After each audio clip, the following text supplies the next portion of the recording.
Okay, this is Learn the Burner. I'm Garrett, And I'm Neville. and we're going to be talking about Godzilla Part 2. Hell yeah. This is Godzilla multi-part. Bum, bum, bum. All right. There you go. I was waiting on you to make a noise or something. I was like, Okay, where's that at? Where's that juice? Put the hype on it. you always do it. You're like, yeah, or just or whatever. Hell Okay, yeah. hell yeah.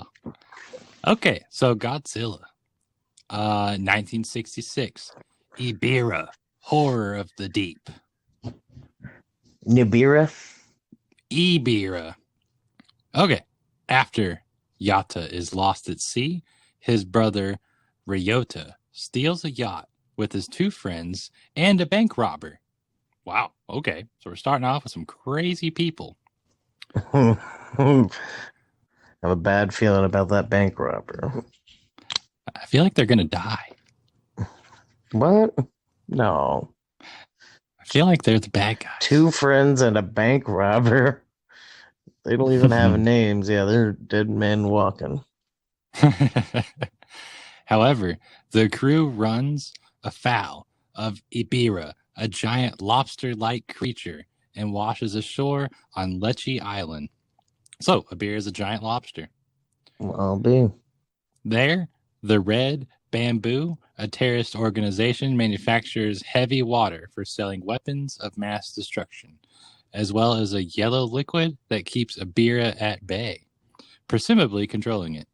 The Red Bamboo has enslaved natives from nearby infant islands to create the yellow liquid. The natives hoping that Mothra will awaken in her winged adult form and rescue them. Okay, so we're bringing it back down to Earth, bringing it back down with some people, doing people type things. Okay, Still no signs of the future that we apparently no were living signs in. of no aliens, no mind control, no crazy shit, just people doing people stuff. Okay, Says one of Mothra's children, I assume. Or it just says Mothra.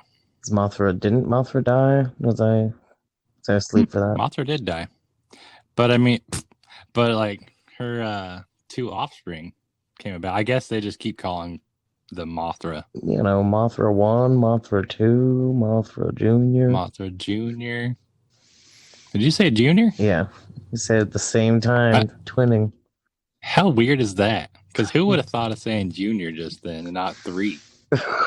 Well, Mothra 3, it's ridiculous. Yeah, that is just fucking over the top. Well, Right. I'm not crazy. I'm not a madman. Yeah, I guess that's the most acceptable move. Okay. Great minds think So, alike. hell yeah. In their efforts to avoid capture, Ryota and his friends, aided by Deiko, a native girl, come across Godzilla, who previously fought Ghidorah, is now sleeping within a cliffside cavern. The group devises a plan to defeat the Red Bamboo and escape the island. In the process, they awaken Godzilla using a makeshift lightning rod. Godzilla fights Ibira, but the huge crustacean escapes. Godzilla is then attacked by a giant condor and a squadron of Red Bamboo fighter jets. Using his atomic ray, Godzilla destroys the jets and kills the giant bird. Okay. What, giant So bird, big old bird comes out of nowhere. giant condor. What the fuck? Yeah, a giant condor, and it just kind of it's being controlled by the Red Bamboo. But Rambambo has fighter jets, of course. Yeah.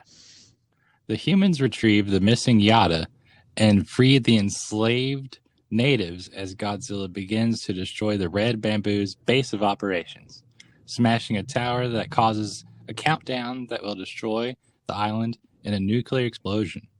Godzilla fights Ibira, ripping off its claws, forcing it to retreat back into the sea. The natives await for Mothra to carry them off in a large net. However, Godzilla challenges Mothra. Carries it. When she gets into the island, suddenly, yeah, Godzilla just decides to fight Mothra. When she gets to the island, Mothra manages to repel Godzilla and save her people and the human heroes. Godzilla also escapes just before the bomb detonates and destroys the island. God Okay. dang. So it's a little down-to-earth type story. A little people on an island. Mothra's good. Godzilla's kind of bad again. Okay, so that yellow liquid never came back into play, or so the natives of this island were controlling. What's his name? No. The Red Bamboo is like a military militia type group that are Oh, on the they were island, selling the heavy but they're not the water natives. liquid. Yes, they were making the liquid to control the condor to take over people. And then the natives was just like, Mothra's cool. She's going to save us. And Mothra does try to save him. Godzilla just kind of attacks everybody in sight. So that's interesting. Okay. So 1967, Son of Godzilla. All right. Son of Gojira. Okay. Okay. Gojira. See what the baby Gojira looks like. A team of scientists are trying to perfect a weather controlling system. Their efforts are hampered by the arrival of a noisy reporter and by the sudden presence of giant praying mantises. Oh my god. Their efforts are hampered by the arrival of a nosy reporter and a couple giant praying mantises. Dude, have you seen? Dude, praying mantises are scary as fuck, dude. Are they? I mean, Bro, they you have need to look up some praying little claw mantis things. videos immediately. Like giant ones or normal? this motherfucker. Okay, if you can find a video of a giant praying mantis, please send it to me. It's a dude wearing a suit. Yeah, but praying mantises are like kick. mantises. they're absolutely deadly. They're ruthless. I've seen a praying mantis kill a scorpion. You know. Wow. And those things are like literally tanks. Okay, I'm watching. There's a video of one killing a fly. Dude, check out the one with the murder hornet.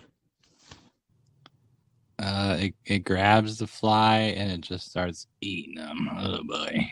Mantis versus murder hornet. Oof. Okay, mantis, murder hornet. What, were they just sitting on a piece of paper? Yeah. It's the perfect arena. I don't know if I like animal fighting videos. Bruh. I don't like animal fighting. Dude, this is nature, dude. Look at this. I gotta watch it though. This motherfucker. Oh man, he's eating his face. He just goes right in. He like puts him in an arm lock. Ugh. And he just goes right in for the back of the head. Okay. I don't like that. That's not nature. That's people putting animals in a cage and fighting them. Well, I'm going to tell you, this mantis would have done the exact same thing outside the cage. Perhaps. I can't explain the justification, but I definitely get a weird feeling in my stomach. Okay. Well, mantises destroy, dude. They're like fucking like literally like martial arts masters. Like they'll like snatch up anything. Like tarantulas, fucking scorpions. Tarantulas. Mantis versus tarantula. Oh god, it's mantis versus tarantula. Dude, that is a big tarantula. Yeah. Outweighs. This video serves for scientific and it does not promote violence. Okay.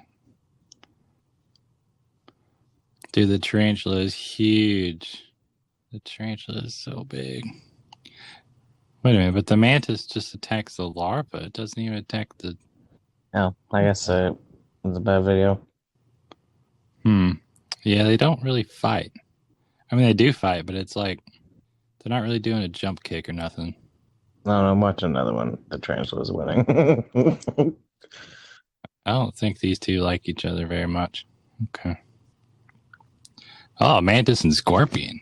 Okay, you tell me the mantis wins against the scorpion? I doubt that. It's a mantis versus a lizard. The lizard is not having it. The lizard, nothing bad happened to the lizard. Like, the lizard's like, okay, what you gonna do? The lizard eats the mantis. That was nothing for the lizard. Weird. You have to like fast forward to the end. It goes mantis versus scorpion. Oh, he's just eating bugs. Fuck. But this is not a good video. I don't know, because like a mantis, would the scorpion tail even work against a mantis? I don't know. It's kind of like a spear. Don't they have to have like? It's hard for a scorpion tail not to work against anything. It lands. Man, they're not really fighting. They're just kind of like annoying each other. Oh no, I watched one where it was pretty bad. I didn't look at it off of Google. I watched it on YouTube. Here's monkey reacts to magic. God. That suggested content. Oh man, he's like, how'd you do that? Okay, apparently an iPad is magic to a monkey. Okay, HP Lovecraft would be proud. Yes, we got a little off topic. We're talking about Godzilla Jr. Mantises. Oh, that's right. Okay, so scientists are trying to create a weather controlling system. There's a nosy reporter and also a couple giant praying mantises that are like, making it hard for them to do their job. The first test of the weather control system goes awry when the remote control for a radioactive balloon is jammed by an unexplained signal coming from the center of the island.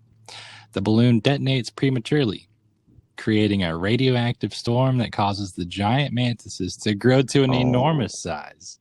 Investigating the mantises, which are named Kamacuras, which translates to Jamantis. English ones. It's like Gojira and Godzilla. Joanna Mantis. Kamacuras, Jamantis. Joanna Giant Mantis? Joanna Mantis. Do you want to fight? Do you want to put Kung Fu fighting? All right. Yeah. All right. So this is just normal radioactive. Let's pull it back. They're just the typical giant radioactive mantises.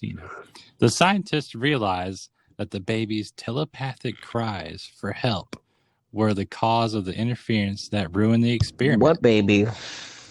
Wait a minute. What? Ooh, I missed a sentence. Okay. The scientists find the monstrous insects digging an egg under a pile of earth. The egg hatches, revealing it to be baby Godzilla. The scientists realize it was just sitting in an egg under the dirt. The scientists realized that the baby's telepathic cries for help were the cause of the interference that ruined their experiment. Shortly afterwards, Godzilla arrives on the island in response to the infant's cries, demolishing the scientists' base while rushing to defend the baby. Godzilla kills 2 of the Kamacuras during the battle, while one manages to fly away to safety. Godzilla then adopts the baby. Wasn't it his baby to begin with? Okay, that's what I was about to say. What do you mean he adopts the baby? Like, whose Godzilla baby is this? Like, how many Godzillas are there? Only Godzilla. They're born pregnant, like in the Taco Bell Godzillas. Oh man, a Godzilla baby. Oh, it must be another species of Godzilla babies. Like, I mean, Matthew Broderick had hundreds of Godzilla babies. The baby Godzilla, named Manila, quickly grows to about Manila, like the folder. Oh God. Oh no. Yes, if you look at a picture, if you look at the Wikipedia picture, it looks like that dinosaur show. Yeah. I'm the baby. Cereal. Yeah. No, I'm the baby. Yeah. Oh no. It does kind of look like a baby, though. It's kind of got a baby Yoda situation going on. It does. Oh, who came first? Baby Yoda or Baby Zilla? In the same room at the same time. You have not. Oh man. You're absolutely right. I know. At first, Manila has difficulty producing anything more than an atomic Mhm. smoke ring, but Godzilla discovers that stressful conditions or motivation produces a true radioactive blast. Manila comes to the aid of Sekio when she is attacked by Kamakuras, but inadvertently awakens Kumonga, a giant spider that was sleeping in a valley. Kumonga attacks the caves where the scientists are hiding, and Manila stumbles into the fray. Kumonga's the spider. Kumonga is the giant spider. Oh God. Kumonga traps Manila and the final Kamakuras with its webbing. Kamakuras is the giant Manti. manti, yeah.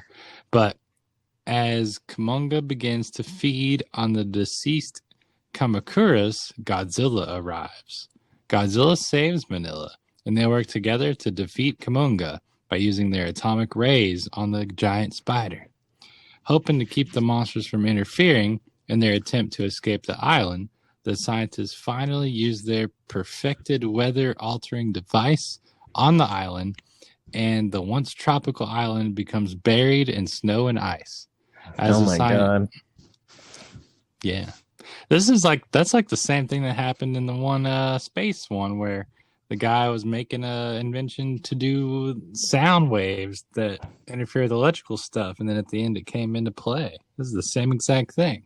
Yeah. Like As the it also science, sounds like Alien 2 with the terraforming. oh yeah, Alien 2. Yeah. Huh. As the scientists are saved by an American submarine, Godzilla and Manila begin to hibernate as they wait for the island to become tropical again. So they just fall asleep wherever they feel like. Yeah, they're like, take a nap. I'll come back. Wasn't Godzilla found in a ravine at the beginning of this? I think Like Godzilla just popped out of nowhere. he was asleep and then he wasn't. Godzilla arrives on the island in response to the infant's cries. It just says Godzilla arrives. Like, I'm here, y'all. I'm here now. Hey, hey, hey. I'm It's back in Thailand. Godzilla.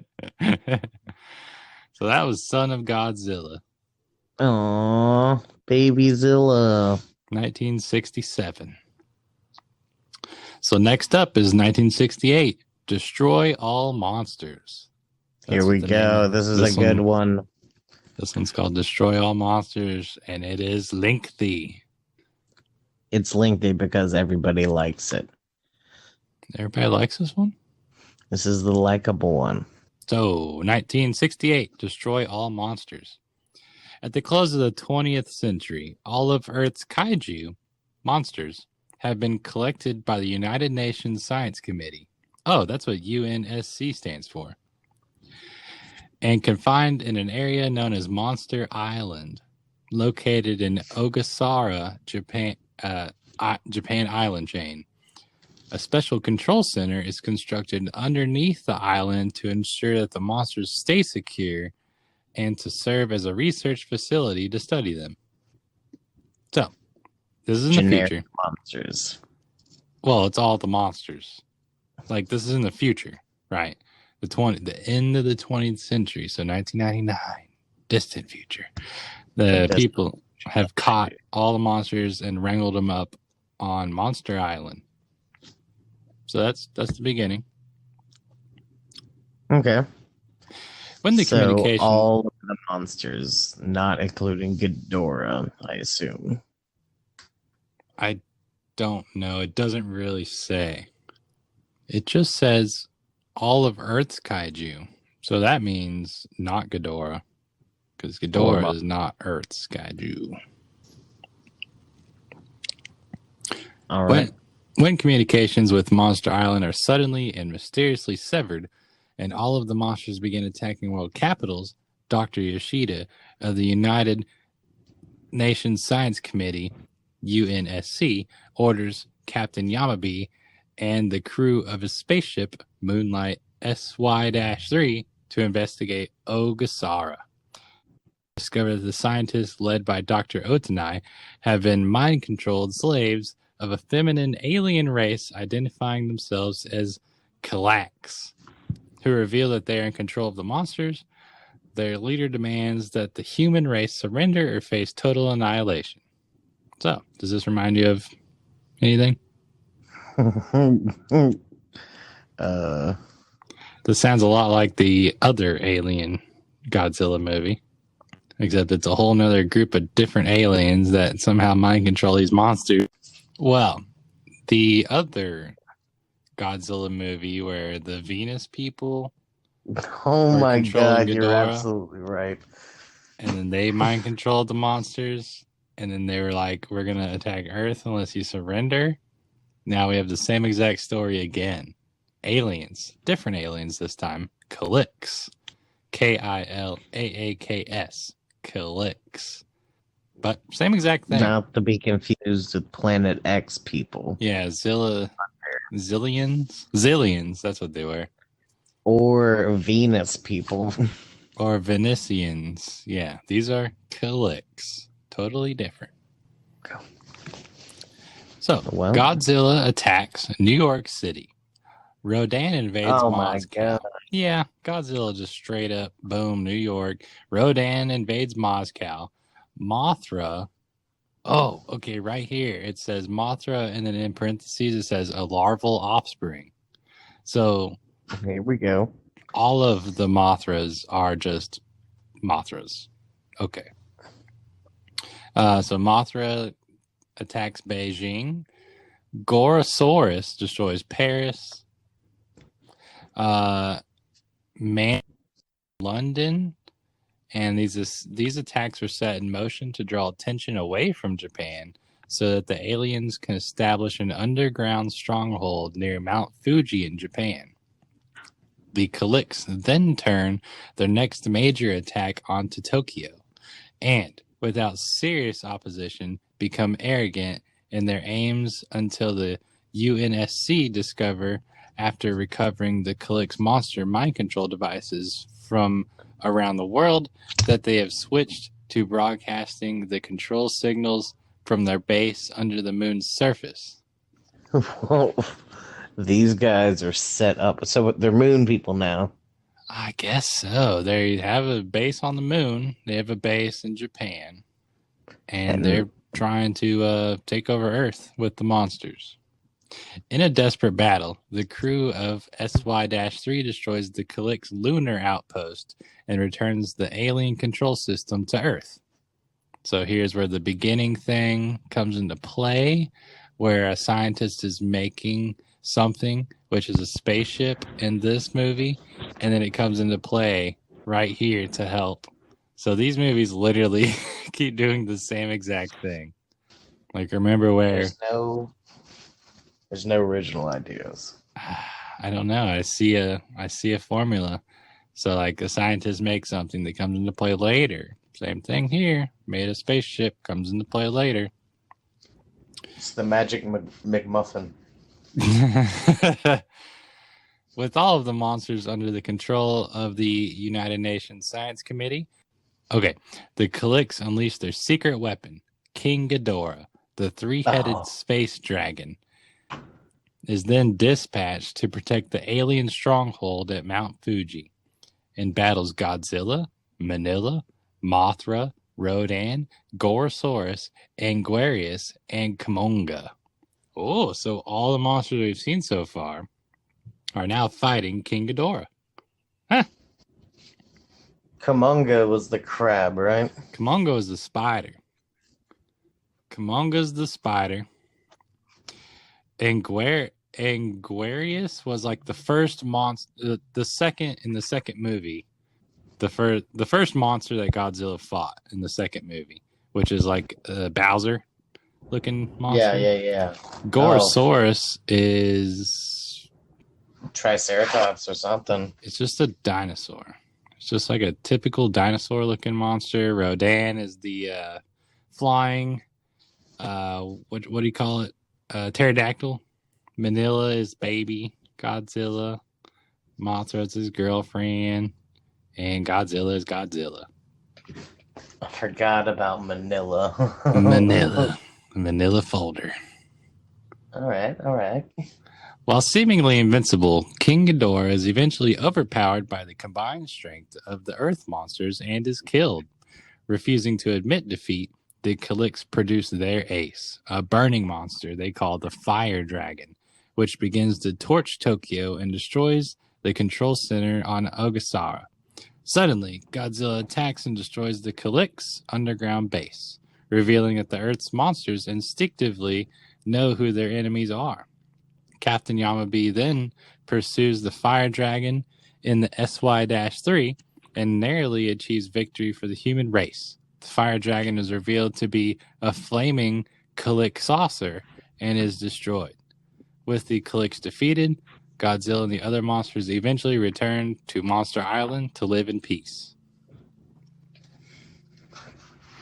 So, are all the monsters friends or something? Like, it seems like the monsters now look at Earth as their home, and if there's another monster that's trying to mess up their stuff, they will kill it. So they do have an arc that's starting to form where they have things they want to protect instead of just, there's something, let's kill it, which is what it's been so far. So that's kind of cool. So the full pivot from monsters being total assholes.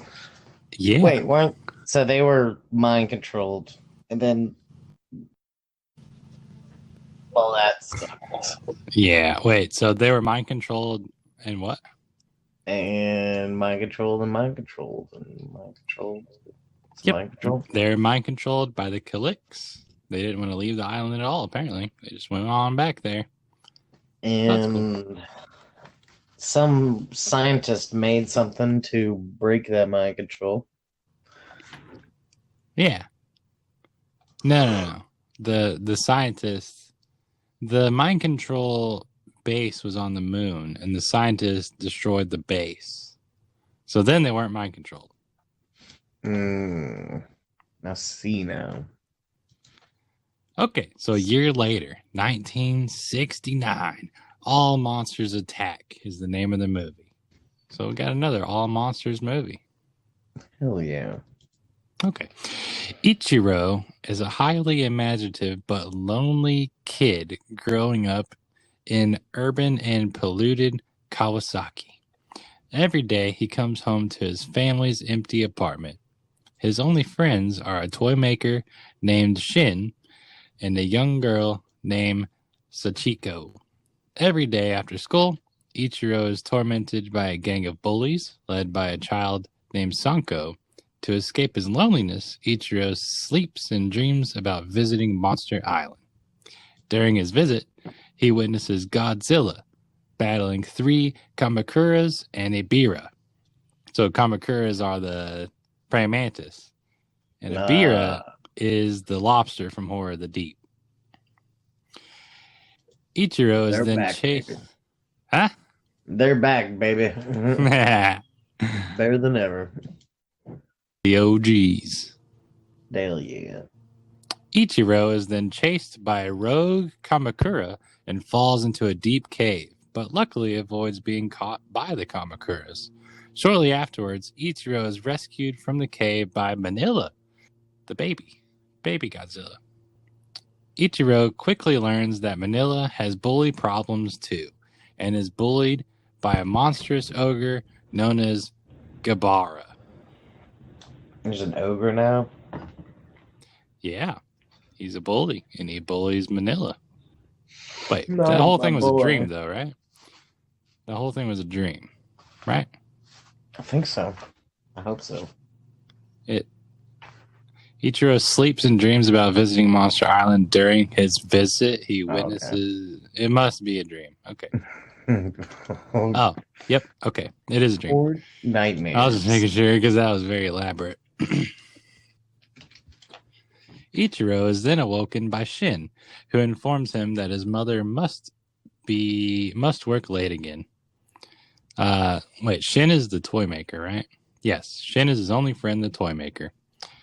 After finding some souvenirs, Ichiro leaves the factory after hearing some sirens close by. After Ichiro leaves, two bank robbers who were hiding out in the factory learn that Ichiro has found one of their driver's licenses and follow him in order to kidnap him. Oh boy. Well, that's a weird explanation. So, what? You need the driver's license first before you follow and kidnap someone? No, he found the bank robber's driver's license like sitting on the ground, I guess. So now they're like, oh, he knows who we are, so they have to kidnap him. Oh, okay. Classic bank robber logic. Yes, covering their ass as terrible as possible.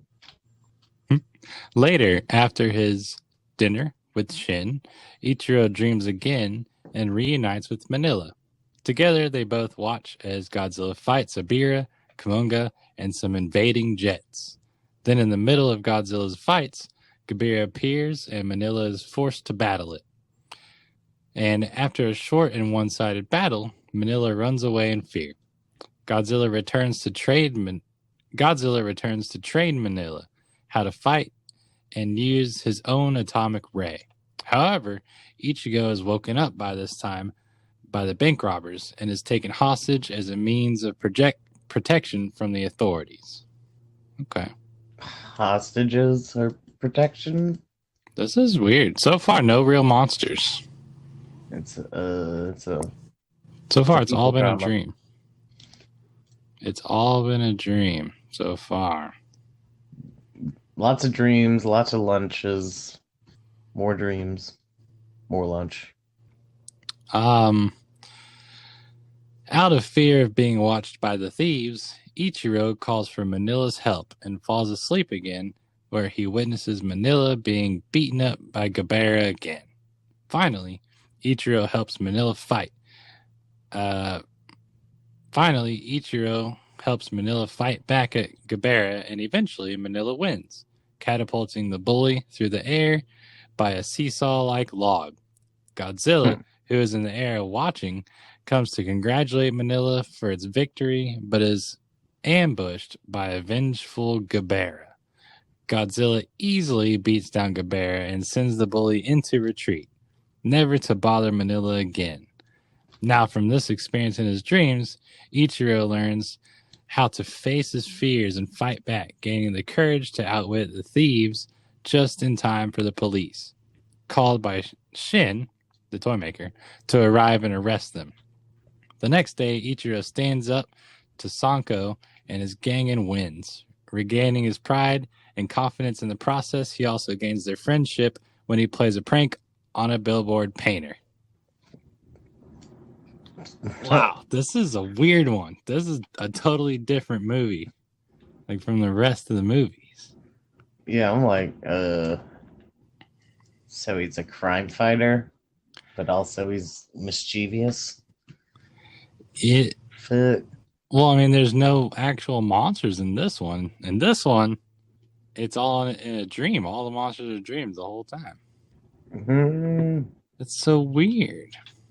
Just like in Never Ending Story. This is basically the Never Story. We got it. Well, at the end of Neverending Story, the dragon was in the real world, though. Just like Godzilla is real. But in this one, there was nothing saying Godzilla's in the real world. It's the future, bro. This film is commonly regarded as being one of the worst Godzilla films. Nuh-uh. And that's what it says. This is one of the best ones. Maybe because it doesn't have real good action. It just has two babies fighting. Two babies. Baby Godzilla and Ghidorah. Or not Ghidorah. Baby Ghidorah. Yeah, baby Ghidorah? Gabara. Yeah. Yeah, that's the lobster, right? No, it's a new one. It's just the bully of the baby Godzilla. Well, so what? It's another baby Godzilla bullying it? No, he just looks like a tiny, like, I don't know. Let's look him up.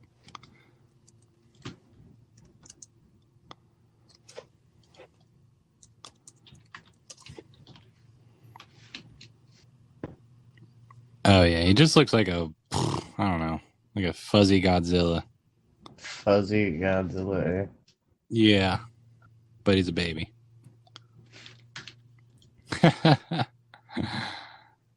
Okay, so that's a Gamera. very interesting one. That's the first one with no monsters actually in It's it. a turtle, Oh, it's a turtle? Okay. as far as I can tell. Okay. It's a snapping turtle, like freaking Teenage Mutant Ninja Turtles. Oh, I wonder if he knows karate. Okay, so that's an interesting movie. Next up, 1971, Godzilla versus Hedorah. So, Hedorah, okay, that's a new monster right there. Hedorah is the smog monster. Of course, He's made of slime, sludge, chemical ooze. Interesting. Okay. everybody knows the smog monster. Yeah. It's like Muck from Pokemon. Mhm. Okay. The microscopic alien life form Hedorah feeds on Earth's population and grows into a poisonous, acid secreting sea monster after he sinks an oil tanker and attacks Dr. Toru and his young son Ken, scarring the doctor. Hedorah's toxic existence is revealed to the public. Ken has visions of Godzilla fighting the world's pollution and insists Godzilla will come to humankind's aid against Hedorah. Ooh, so some sort of metaphor stuff's going on now. But he's still having visions. God, I hope this is going to end up to be real monsters. Let's find out. I don't know. But it definitely seems like a metaphor is going on right here. Where it's like, pollution's bad. Okay. Godzilla don't like pollution. He like Taco Bell. Exactly. Chihuahuas. Hedorah. And that's it. Chihuahuas. Hedorah metamorphoses into an amphibious form, allowing him to move onto land to feed on additional sources of pollution. Hedorah, having emerged at a power station to consume pollutant gases from the smokestacks, is confronted by Godzilla. Hedorah is easily overpowered by Godzilla and retreats into the sea. During the fight, however, several pieces of his new body are flung nearby, which then crawl back into the sea to grow anew and allow the monster to become even more powerful. He returns shortly thereafter in a flying saucer-like shape, then assuming a strong form of all, his perfect form, which demonstrates some of the strongest powers he has access to yet. Okay, so there's real monsters, thankfully. uh, how can we be so lucky? So he went up and he ate some pollution. Godzilla was like, get out of here. And then he was like, okay. And then he came back. He was like, hold up, I'm strong. Definitely some social commentary going on here. Definitely pollution. What year did this come out? 70. That's like 1971. That is when they started doing the emissions checks and all that stuff, aren't right? Yeah, like we need to transfer from unleaded gas. Everyone's like, no. Catalytic. Get there. Thousands of people die in Hedorah's raids, and even Godzilla is unable to defend against Hedorah's poisonous emissions. As hope sinks, a party is thrown on Mount Fuji to celebrate one last day of life before Japan, and then the rest of the world succumbs to Hedorah. Well, there you go. There's a huge metaphor. So they just straight up gave up. We're never going to stop pollution Yeah. unless we all come together. Yep, that's probably about to happen. Ken, Yukio, Miki, and the other partygoers realize that Godzilla and Hedorah have come to Mount Fuji as well for a decisive confrontation. During the battle, Godzilla fights valiantly against Hedorah, but is overpowered by the amphibious alien, losing an eye and having his hand burned right the way down to the bone by Hedorah's acidic body tissues. Oh my Wow. god. So this is the first time Godzilla's been injured badly. It's from what I've seen. He's lost an eye and he lost some skin. He'll be back. He'll definitely be back. Finally, Godzilla is almost killed by Hedorah after he hurls him into a pit, then proceeds to attempt to drown him in a deluge of chemical sludge. Deluge. Dr. Toru and his wife Toshi has determined that drying out Hedorah's body may destroy the otherwise unkillable monster. While Godzilla and Hedorah fight, the JSDF swiftly construct 2 gigantic electrodes for this purpose and attempt to fire them, giving Godzilla the chance to return to the fight. All of a sudden, the electrodes short out, the power cut off by Godzilla and Hedorah's violent battle. Godzilla reactivates and energizes the electrodes with his atomic heat ray, dehydrating Hedorah's outer body. Hedorah sheds this outer body and takes flight to escape. So suddenly he can fly. Okay.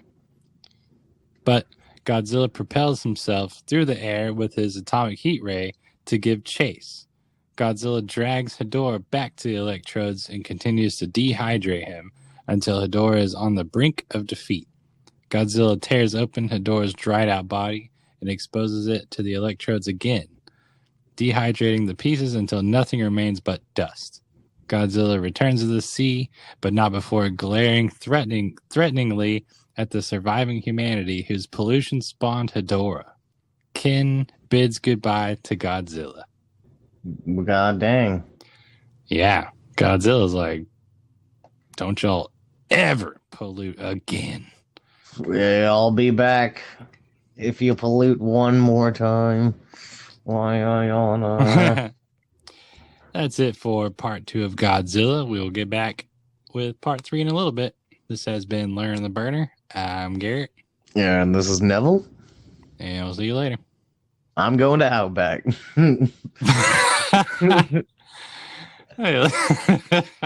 I'm going to Outback. This has been brought to you by Outback Steakhouse. Please sponsor us. Oh, Please, for the love of God, sponsor us, Outback. We pay us need in the food. bread, the dark honey bread. Oh, Okay. sweet garlic porterhouse. Oh.